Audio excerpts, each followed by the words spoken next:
All right, YouTube. It's a beautiful day in January, and we're in the barn, and it's all clean. And it is currently 87 degrees in the barn. Holy flip. So, what we're doing is we're working on the carry-all golf cart. It's been sitting for about 2 years. The battery is charging. It's almost dead, but it's going to charge up. No big deal. This is the Kawasaki motor. And what we got is a bad fuel pump. The cart was running like crap last year at full throttle, and it was 2 years ago we drove it. And today, the other day, I turned it on and it was leaking gas real bad between those seals. Got a new spark plug in it.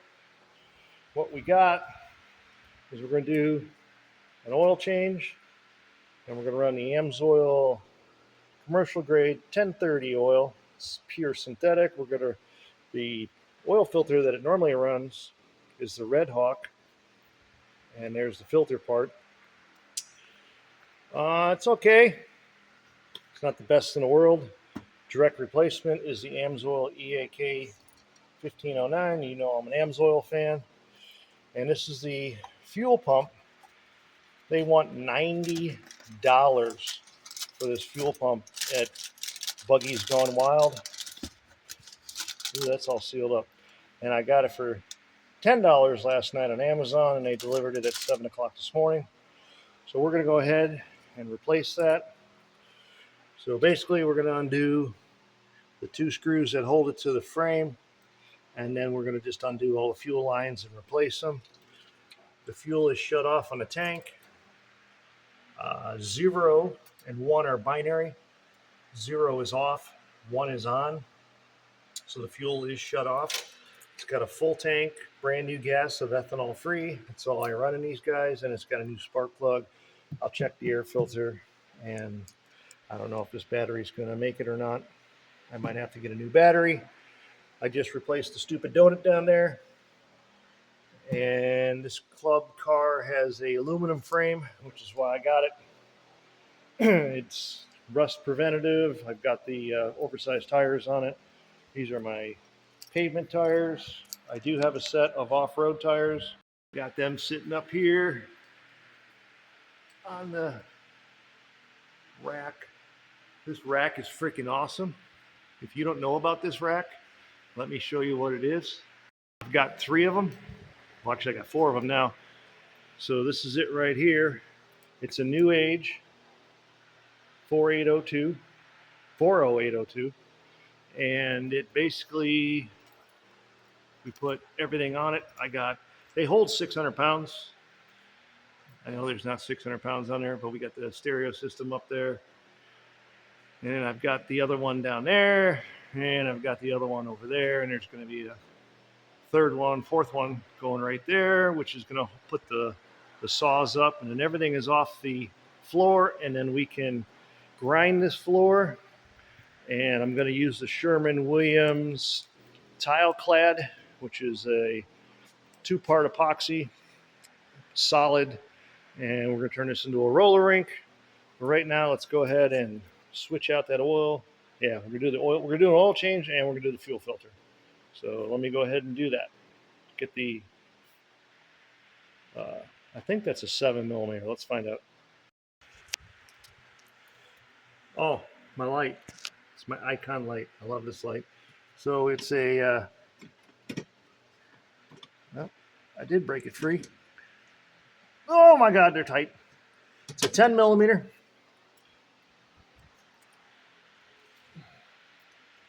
Of course, you know what I need to buy? I need to buy one of those battery-powered Milwaukees. This thing's all over the place.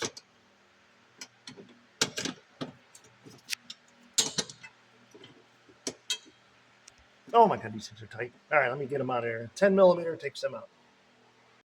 All right, so you got 3 main components of this fuel filter. This is your fuel inlet. This is your fuel outlet. there are arrows pointing to the fuel outlet. And this is your pulse line. This goes down to the crankcase, and as the piston goes up and down, it creates a vacuum and a pressure, and it makes this thing move, and it sucks fuel in and then pushes fuel. And this is your atmospheric filter slash pressure valve. There's little pieces of called plastic, for lack of better words, in there, and it covers everything. I might take the old one apart and show you. They are rebuildable, but for $10, I just bought that on Amazon. Oop, upside down. There's the product. It was $10. I ordered it last night and it shipped. So make sure you get your fuel going in. Make sure you get your pulse line. Make sure you get your fuel going out. I've got it all separated, and I'm just going to switch it over. Unfortunately, I got to do this by hand. I've got one fuel filter up here. You can see the flow. I didn't put a fuel filter down the bottom, so I'm trying to catch all the crap before it hits the fuel pump.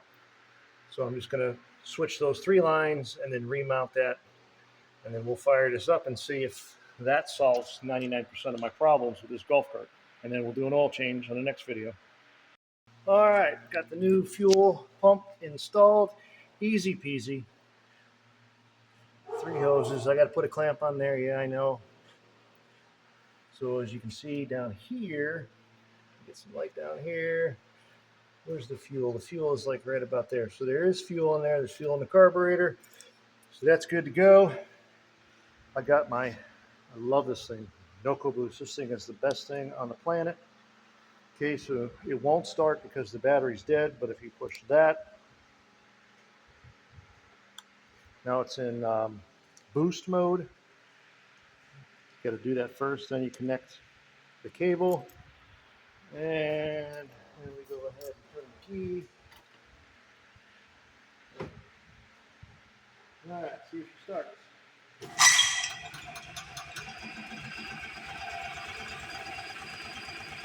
Oh, wrong button. Cable off. So she's running. I don't know if you can see that, but there is.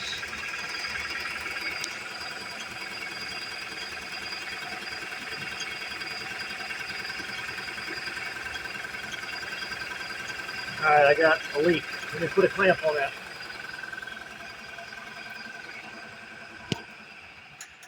Find me a hose clamp.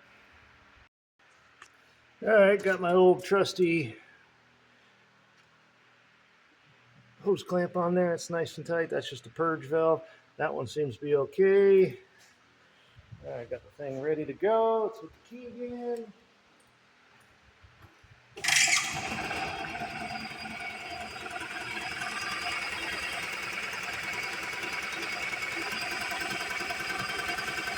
Got fuel down there. I love this clear fuel line.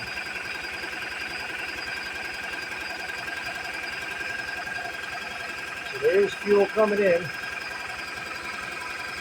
And I got fuel standing down there.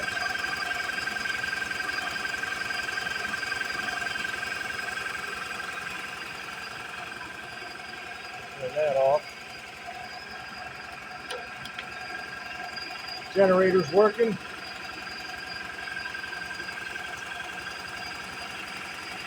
Looks like it appears to be filling up, which is good.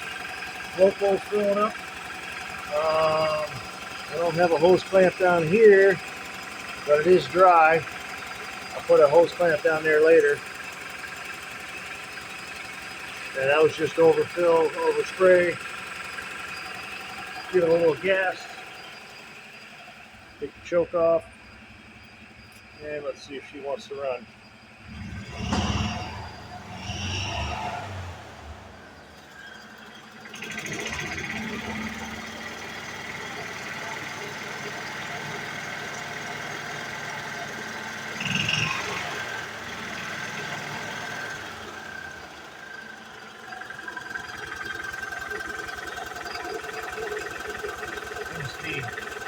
Maintaining that level of fuel.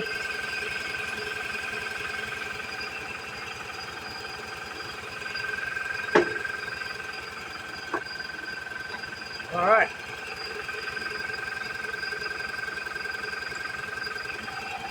There's the oil filters down there. I already loosened it by hand. There's another shot of it. I believe there's a 14 millimeter. I come under the bottom with a box wrench. And we can get that oil out of here, put the filter on. All that seems to be working good. No leaks. Just that one fuel line clamp right there. All right, that solved that problem. Hoping that solves my high-end starvation. We'll be doing some work to this in the next couple months, so stay tuned.